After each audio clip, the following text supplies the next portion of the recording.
Welcome to the Trend or Truth podcast, where we discuss the trends and cultural curiosities that impact the Christian walk and the truth of God's Word that can help us walk strong in the faith with kindness and compassion towards others. Thank you for joining us on today's episode. Now, here's the AMP Station Director and host of the Trend or Truth podcast, Zorn. Hey everybody, this is Zorn with the AMP Station.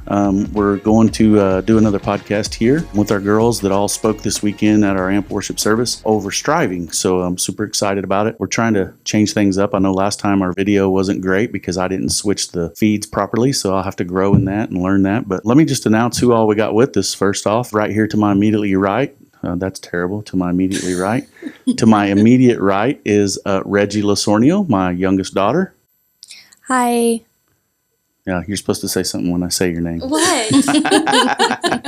So, and then just to her right is Addison Lasornio, my oldest. It's Addison Nakashima, but that's okay. Oh, man, I never remember that. That's terrible. He's going to be mad at me. And then to my left here, kind of hidden on the camera on that picture we had there is Karleigh. It's not McMahon either. It is Karleigh Witten. Hi. All these girls are getting married off on us, so I'm just like blowing it. And then remotely, we're super fired up about this, but we've got Leah Anderson, so she didn't get married off yet. So I remember I got her last name right, so it's only one. I'm excited to do this. Thank you guys for letting me jump in with you. You really didn't have a whole lot of choice about it, but one of the things that I just wanted to kind of clear up, you guys I think did a great job of it, but we're talking about striving. We'll talk about the definition, but the biggest thing I think that I've kind of had some people question me about is striving always bad? I feel like you guys covered it a little bit, but we can cover it here too. So is striving always a bad thing? I would say no, specifically because there are verses in the Bible that command us to strive for certain things, like strive for peace, strive to do certain things. But I think when it becomes a negative thing is when we're striving from the wrong place. It's a kind of a heart posture is what it comes down to. That's good. Anyone else got any thoughts or ideas? I think as long as you're striving within the will of God, then it's okay, which I think you could argue is abiding by definition. But I think working within the Lord's will and just making sure that that's your focus, that's whenever you're operating in a good framework of what striving is. The only thing I would warn there is you guys know me, especially because you're in here sometimes when I'm doing this, but sometimes I can strive. I feel like I'm within God's will, but I'm doing things in here in the AMP station and I'm kind of leaving God out of it. You know what I mean? I'm doing work or whatever and I don't take my prayer time. I don't take my Bible reading time like I should. And I think that's obviously a time when we think we may be inside His will, but His will is that we're with Him and we're in His presence and we're seeking Him. So I think that's one of the things for me that I know I can get outside of the rails, so to speak. Leah, what about you? You got anything on that at all? It kind of comes down to your heart, and if your worth is being placed in what you're accomplishing, then that's when it becomes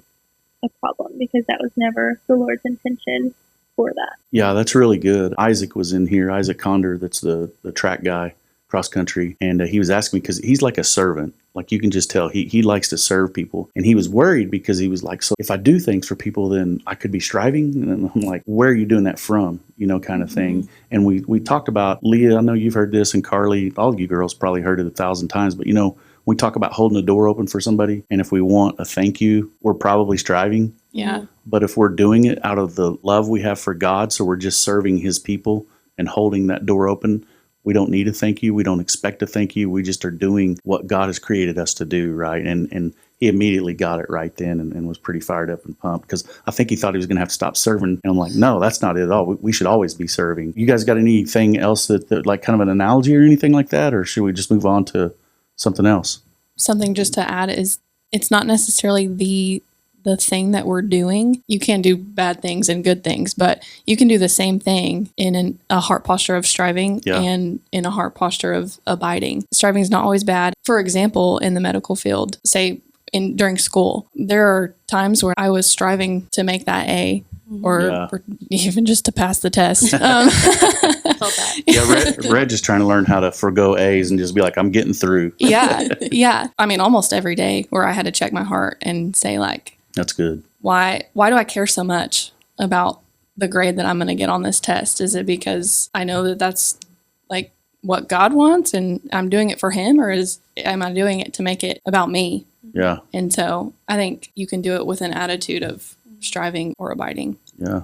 something that you said kind of brought something to mind for me. During some time just like thinking about this and kind of praying about it, the way I process things as I write them out, something I had come to realize was, where's our identity? And I think that it's really easy to lose your identity in striving, and you think, oh, I'm a hard worker, I'm diligent, I'm a good studier, I'm a good student, and you lose sight that first and foremost you're a child of God. Yeah.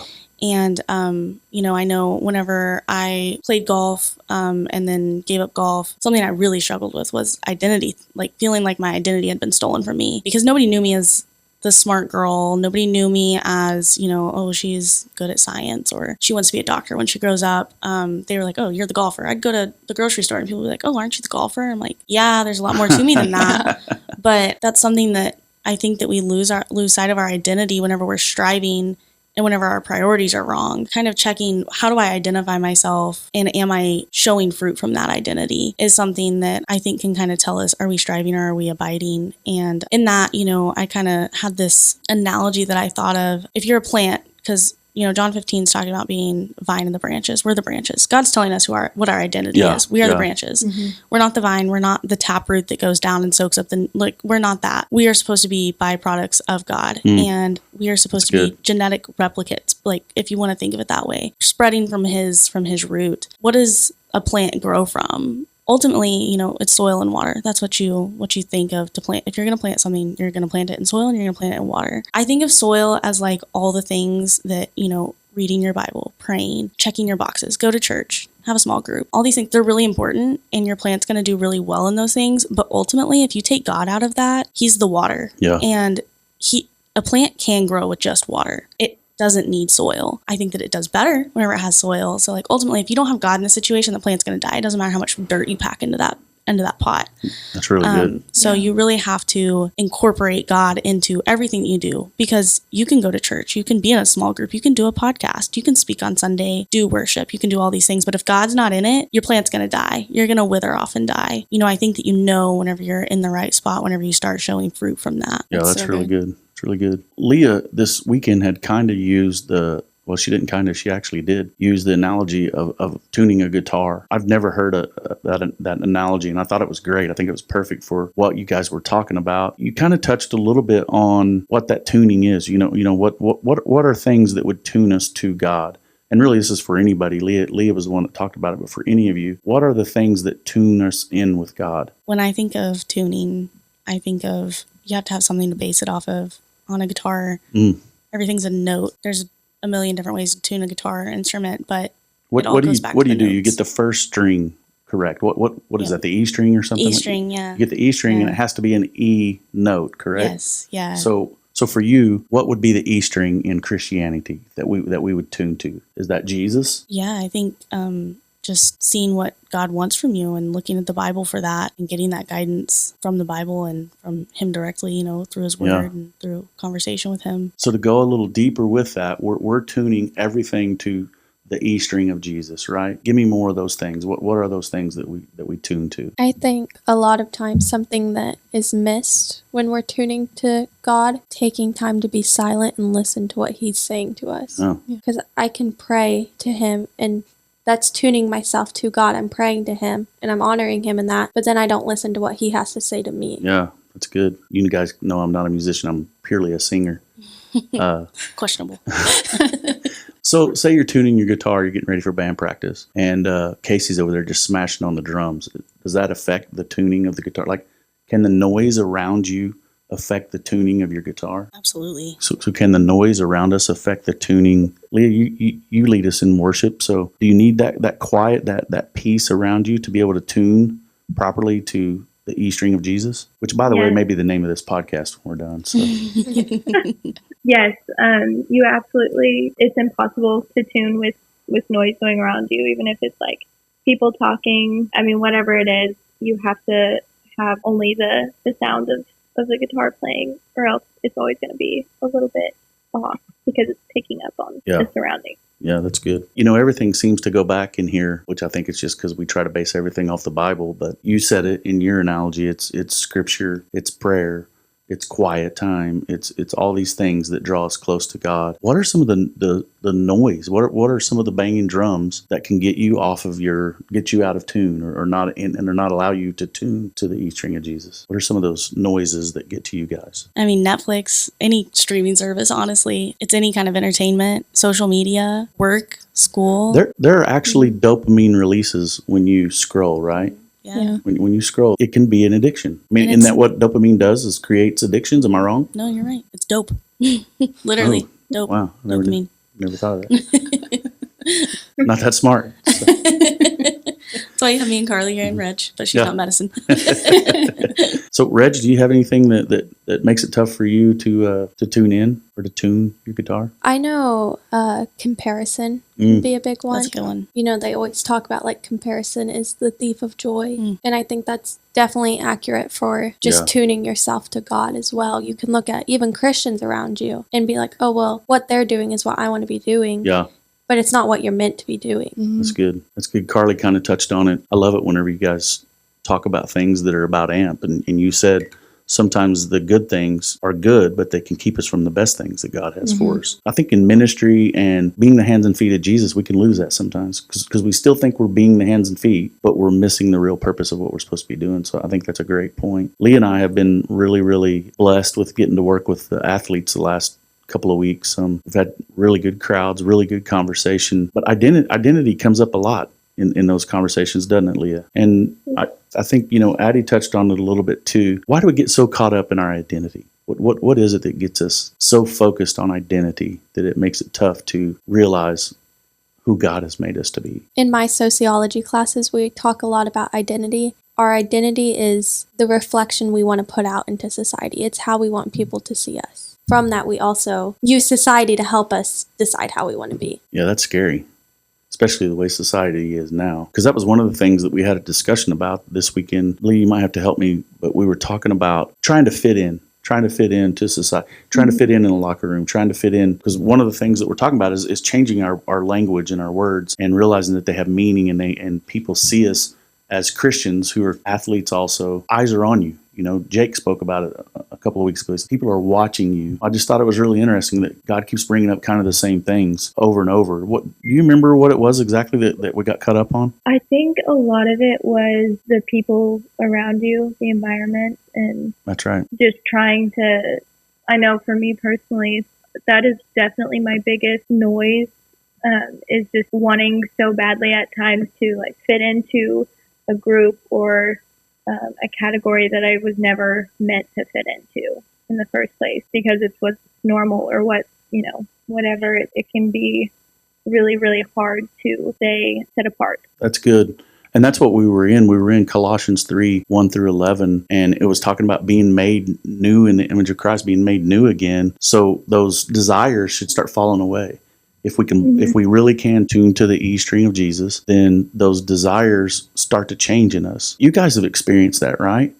What are some desires, and you don't have to go too deep into just the roughest stuff, but what are some desires of yours that have changed? And they don't necessarily have to be awful things. Again, if the good things are keeping us from the best things, God will change those if we allow Him to. Golf for me was one of those. I used to play golf 6 days a week. I play golf once a year, if that anymore, You guys have any of those things that because you're new now, you've went a different direction? And were any of those things that you had a striving heart for? I wanted to be really good at golf, so that's why I played all the time. Now, that was before Christ. Now I want to have a really nice podcast setup. So, you know what I mean? My desire has changed, but has my striving changed? Maybe, maybe not, I think for me, not necessarily was ever a bad thing is that I'm still a people pleaser. I don't know that will ever change about me, and I think that I was made that way for a reason, but it has become less about me pleasing other people for me, and like kind of goes back to image. We're just innately selfish. I mean, we're humans. Like that's something that still I feel like God is kind of pruning and that I'm having to work on every day is making it less about me and more wholly about Him. Specifically, something that has just become like the noise has become less is my focus on other people for myself. Does that make any sense at all? Yeah. I think it's become more about focusing on other people for them, but also turning it back to Christ. Out of the heart, out of the love you have for him, he's turning you towards others. Yeah. I know that was part of the conversation that I think Isaac and I had was it's nice to do nice things for people and get an appreciation, get a thank you. You know what I mean? Like really see someone joyous over what you did. But when we start to change that out of the love for Christ, it's even far more rewarding, you know. And again, we're not here for the rewards, but a lot of those rewards that don't turn us away and make us want to start, I'm not going to do that anymore because it's just too rewarding. You know? Yeah. What about you girls? You got anything that your desires have changed and maybe the striving in it has changed a little bit? You know, Reg, for you, I'm going to put you on the spot here. You had a rough time in one of your Spanish classes here recently, and that was one of the things we talked about was like, dude, you're trying to make 98s and 99s. Like, just make a B and be okay with it. How's that class gone? And was there anything in there that you kind of could see yourself striving in that and maybe leaving God out of it? Something for me has always been, since I was in high school to get into law school, every class I'm in, I want to make an A. Yeah. And I have. And this is the first class I know I'm not going to. I took it as a hit to who I am. And I took it as I'm a failure for that. And I had to learn that, no, God doesn't want me in law school so I can make all A's. Like, that's not why I'm going to law school. It's so I can help people the way he's called me to. That's good. So I would say my mindset's changed on that because he's helped me realize I just need to depend on him. I need to study, but I need to not strive for an A. I need to strive to honor him. Yeah, that's good. Anybody got anything else?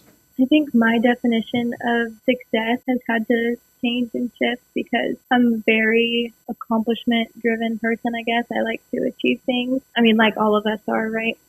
And I've just had to let God come into those places and just change my desires to want what he wants and not let what I want be first. With my career or whatever, you know, looking back a couple of years ago, I thought that now I would be out of Claremore, maybe out of Oklahoma. I thought I'd be married, have kids, you know, all those things. While those are amazing things, it's not the ultimate prize. Yeah. I have to let go of my plans or else I'm going to be, you know, disappointed every time and not trust that the Lord is good when I know he is good and faithful. So I have to give those things to him. Yeah, we can surely strive for the plans that we think are for us without consulting God, can't we? Yeah. Mm-hmm. And that makes the striving even that much more, it doesn't make it more obvious for some reason, but it definitely makes it more detrimental. You know, you just get down the road further and realize, oh, wow, look at what I've done and what I've left in my wake, you know, kind of deal. There's a verse that kind of goes off of that. It's one of my favorite verses because I'm very guilty of it. The heart of man plans his way, but the Lord establishes his steps. I think that any time that we're striving, then we're trying to plan our way ourselves without the Lord establishing our steps. I think that God gives us our plan for our life and he guides us along the way and he gives us peace with that as we go. Leah said discontentment or feeling content. I think that that is from the Lord more so. It's like where you're getting your peace. Are you getting your peace from your accomplishments? Or are you getting it from the Lord? I mean, I'm personally guilty of getting it from the world rather than the Lord at times. And I have to keep myself in check. And then, of course, the world disappoints you. Like 9 times out of 10, it's going to let you down somehow. That's something to be said about, you know, the Lord is whenever you're doing what you're supposed to do and where you're supposed to be, then I think that there's some more peace to come from that. Yeah, James said last week, if you start running from God, the devil's going to give you running shoes. You know, what you just said reminds me of the subtleties in the way that the enemy make us think that our plans are far more important than what God's plans are, or just to not trust them. And then also in the subtleties of you're not striving. This is for God. This is, you know, I remember Pastor Dave told me the devil will load you up with ministry work so that you don't accomplish anything for the kingdom. It's so hard to recognize when you're in that situation. Do you guys have any kind of advice or ways that you can recognize maybe when we're in a striving mode, but it's a subtle thing that's not as easy to pick up on, that's worked for you guys, or that you just caught yourself and been like, oh, you know, this is what I've got to look out for to see if I'm striving or not? It goes back to what's your fruit. I think of the fruits of the Spirit because that's our most tangible concept of fruit that we can think of in this situation. The fruit of the Spirit that I think of the most is peace. And I know we've kind of touched on that a little bit already, but I think that whenever you're striving just automatically sounds like a negative word to me. Yeah. Like strife is what I think. I don't even know if those two words are connected. From the same, yeah. But they have the same connotation to me. And that indicates no peace. And I think that whenever you look back as to what your situation is holding, are you at peace or not? And if you're not, you're probably striving. Talking to Kinley earlier, she said, I'm working my tail off, but I have so much happiness and so much peace. Right. And she's like, I finally feel like I'm actually abiding. I feel like I'm actually doing what I'm supposed to be doing. She's like, yeah, I'm tired, I'm exhausted, but I have peace. Yeah. And I personally can attest to that right now in this phase that I'm in, just graduating med school. I was just like, if I can just make it to the next thing, and getting into residency and doing something that I didn't really expect to be doing in residency until towards the end. And I think that was the Lord working in my life and still working on me. I have peace in where I'm at. And I work crazy hours and I'm crazy stressed. And yeah, sometimes I'm anxious and things, but like, I have to go to the Lord for that. And I think that where your peace is whenever you know if you're striving, how you can see the fruit of that quite literally. That's really good. Anybody else got something that we might look to recognize or catch the subtleties of the enemy trying to keep us in a striving atmosphere? I think Addy nailed it. I was going to say I've been on both sides of it. And, a lot of the times the things that God calls us to don't make sense to us, but we know in our spirit that he's asking us to do something, and so we don't have peace until we say yes. And then there's always, what comes out on the other side of that is always more than worth it. But it's that initial yes can sometimes be hard, but the peace that follows is worth it every time and brings you closer in relationship with him. Yeah, I like that. And, it's the same thing with joy. Like if you're doing something and you're working really hard at it and there's just zero joy in it, might be a good time to check and see if it's what God really has for you, which is tough sometimes, I think, because usually that might require a change. And the change may be, I don't know, you're not going to be a doctor. I really have something else for you, or I don't know. But I think there can definitely be some tough times when if there's not joy in what we're doing, even though it's hard, even though it's long, even though it's drawn out, even though the reward isn't immediate, God still has a way of creating joy in us when we're walking in his will. When we're doing what he has planned for us, even the hard things, even the difficult situations, there's a joy in it, Look into the fruit to see if we're in a striving heart or striving mode. Did you guys have anybody come up and talk to you after service the other day about the message or about, what you guys were up there doing or anything like that? You're making eye contact with me, so I'm like thinking, did somebody come up to me? No, I was just wondering, because, sometimes I'll speak and people will come up to you and say something, or they'll ask, hey, what was this really about? Or, they'll just be encouraged by it, and they'll let you know. And I just didn't know if you guys had, because I thought it was great, which may be the perfect time to just tell them, hey, go to our YouTube channel. All of our podcasts are going to be on the YouTube channel now, and they're also on all the podcasting avenues as an audible or as an audio podcast. But we're videoing is it the change that we're doing. So they'll be on YouTube, but also on YouTube, our messages and y'all's panel message should be uploaded. It might have got uploaded today, which is actually Thursday, the 3rd of October. This won't go up until next Tuesday, which I don't have no clue what the day will be. 8th. Yeah, so good time to just kind of point that out. Any striving going on right now that we need to address, take care of? I'm making eye contact again. No, I'm kidding. This is now a therapy session. Everybody buckle in. Because I still find myself just trying to get in here, and I'm like I got a full list of prayers and things like that. But so I'm making what I'm doing for me. I'm intentionally coming in here and like, okay, Monday I said no work. I'm not doing anything that's work for the AMP station. So all I had to do was read a devotional, read the Bible, pray, and I would get up to come in here to do something. I'd get up to do something on the state, and I'd be like, nope, you can't. No work. You can't do AMP station work stuff. So you guys have anything like that you're using to help you stay out of the striving mindset? I think for me, just every day being very intentional about my purpose and why I do what I do. It's a little bit easier. I'm in a Christian residency program. I feel like everything that I do to some extent involves Jesus. We had academics this afternoon, and we do a devotional time. And whenever I talk to patients, we're encouraged to incorporate a spiritual care part to our visits. So praying with them. But sometimes it can feel like I'm striving, it's hard to do that because it feels like I'm striving just to check the box. Sometimes I had a patient, she was not from this country and was on her paperwork Muslim, and we're supposed to ask to pray with all of our patients. And I'm like, I don't want to put a patient in an uncomfortable position by doing that. So I'm like, okay, well, am I just like doing this to check a box, which is striving? Oh, yeah. I mean, at the end of the day, that's striving. I think that sometimes I just have to be like, okay, why am I doing this? Like, what's the purpose? And don't just check the box. Like, have an intention to what you're doing at all times, which is hard because, especially in clinic, you just get into a rhythm and you just start going. Yeah, I could see that. That's like exactly what I was going to say, is just having to almost reset my heart posture daily. Like, there's a reason why it says take up your cross daily, because it's so easy to fall into just checking off the box. I find that I check off the boxes so much easier when I'm abiding and not striving, when my heart posture that day is, okay, this is why I chose to do this. And it's not for me. It's not because I'm trying to prove something like who I am. It's just because this is what God has called me to do. And He's going to be right there with me all day doing it. Exactly like you said, just daily resetting like your why and trying to just keep that in mind all day has been something that with work, you have to do certain things. Yeah. Like, you got to check the box. You have to check the box. Yeah. But when checking off that box is still in line with God's purpose and your heart is in the right place, it brings peace. I think Karleigh and I are at a little bit of an advantage because we are at our goal. Like, we've been striving, quote unquote, for years to get to where we're at. And we're kind of finally now where we wanted to be for so long. Yeah.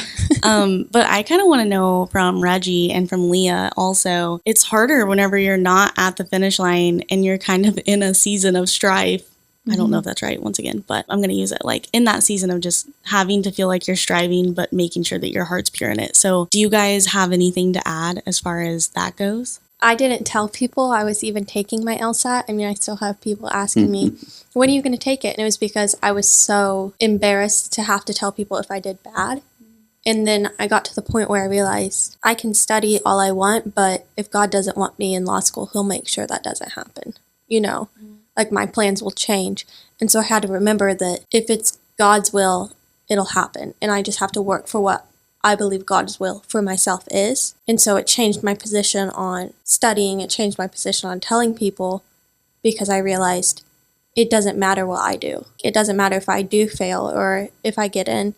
It matters that I'm honoring God in that. Yeah. Leah, you're not getting off the hook. You're going to get a chance to answer this, but I do want to touch on something, because just because it's God's will and it's His plan and you called to it doesn't mean that you still don't have to do your work, though. And I think you girls all did a great job of making that point this weekend. First off, one of the things we teach in the AMP station is this isn't God just saying, I'm going to do everything for you. It's a partnership. He wants relationship. And in relationship, we both have to do our part in it, right? Yeah. You ones that are married know that. You other ones have been dating or you're engaged now, Reg, but it takes work on both sides, you know? If we think that we can just say, well, this is God's plan, so I don't have to do anything, we're going to miss it. We're going to miss it bad. So, I Leah, think just something to add to that before we hear from Leah. Something that we said earlier that I feel like we need to clear up also is that, like, you're not always going to be comfortable whenever you're abiding. Like, you could be following the will of God, but it's not always going to be comfortable. But there's a difference between uncomfortable and not having peace. You can still be uncomfortable and still have peace. It can be hard, but you can have peace with it. So I feel like that's something that we kind of like overlooked. I think that comes from our experience and stuff, but some people who have never experienced the will of God or never operated in that's something to be aware of. It's not easy. Yeah. It's usually hard. So Leah, back to you on Addy kind of challenging you here on what's it like when you're still kind of chasing the dreams or the goals or the things that you have God. You're kind of in an even different situation. Reggie pretty much knows what she feels like she's called to. You're still kind of feeling out where God really does want you to. So that may be even a better perspective. We'll kind of get all of them. We've got, I'm at the goal, or I'm at the call. I'm pursuing the call. Are you in a phase now where maybe you're seeking the call? And if I'm wrong, you can correct me. That's okay. Yeah, I would definitely say I'm in that place. Whenever people ask me, I just keep calling it kind of an in-between place of really needing to hear from the Lord, just guidance and direction. And it can be very easy to start to feel stuck if I'm not abiding or feel like I don't know what to do, so I should just follow my plan. So I've definitely had to deal with just some confliction of my way and God's way kind of butting heads a little bit. Yeah. Abiding has been hard right now, but I've also been pressing into it really, really deeply and just spending time with the Lord and seeking Him and the prayer and the fasting and those things. Even though I am at a place that on the outside can be very confusing or chaotic, I really do feel peace, even in not having the answers that I'm looking for yet. Yeah, that's good. I want to just encourage you, and I don't know why I decided to do it now. I guess because I thought of it, but I don't know if you felt like you needed this. I haven't thought about it like, oh man, she really needs this. I can recognize, to me, there's been a great maturing in you. I would say the last year or so, where I don't know, just little things are seeming to become more important to you. And just like in worship, I mean, like last year, you guys, it seemed like it just went smooth. You know what I mean? And that's a maturing thing, and organization and things like that. And so, sometimes God has to, the point of this is to encourage you, but also I know He's worked things in me so that He can work through me in different areas and different avenues. You know what I'm saying? There's some things He's got to settle in me first before He can really put the real deal on me of where He wants me and what He wants me doing in that moment or season. You guys stuck me in the heart a while ago because I had forgotten that this year, last year, baseball coaching was tough. I don't know if it was me. I don't know if it was the kids. I don't, it was tough. And so God started to work in me and say, I want you to try a different approach. And so I'm literally going to practice every day. And I'm just praying. I want to walk in meekness. I want to walk in humility. I don't want to be angered, disrespected. And I don't mean like I don't want to be disrespected. I mean, I don't want someone to disrespect me and me feel disrespected. You know what I mean? Yeah. I don't want to need respect. I don't want to be passive aggressive. I want to go out there and joyously do what you called me to do and be an encourager, be all the things that Jesus is supposed to be, or Jesus wants us to be, and try to take out all. And Jesus walked in meekness, right? Yeah, He flipped tables, okay, once. Where else was He just super aggressive? You know what I mean? And that's one of the things I've been real intentional about. It's just maybe we have better kids because it has been awesome. I've been loving every single moment that I'm out there. But I think it may be a new godly perspective that He's working in me. We may have good kids also. Maybe He sent good kids because I prayed for a better heart. And He's like, I'm going to make this a little easier. I don't know. I'm not going to question Him. I just know He's faithful. And it's been amazing. And in hearing you two talk about, especially in the workforce, just having that prayed up, proper heart posture can take the striving away. It can really change your heart for that. So I appreciate y'all being here. I enjoyed this. I hope we get to do some more. I hope you guys enjoy it. Leah, thank you so much for phoning in. Now we got a new thing and everything. So. Yeah, sorry to make it difficult. No, it was actually kind of cool. I was thinking I was getting pushed out, but I weaseled myself back in. So it's perfect. So, man, I love you guys. We love you out there. Thank you for joining us. We're going to do in October, we're going to have another panel of guys that are going to go over discipline. If you're an athlete, we have a Tuesday night athletes small group at 7:00. It's growing. It's not a small group at all anymore. It's actually a pretty big group, but it's been a really good conversation.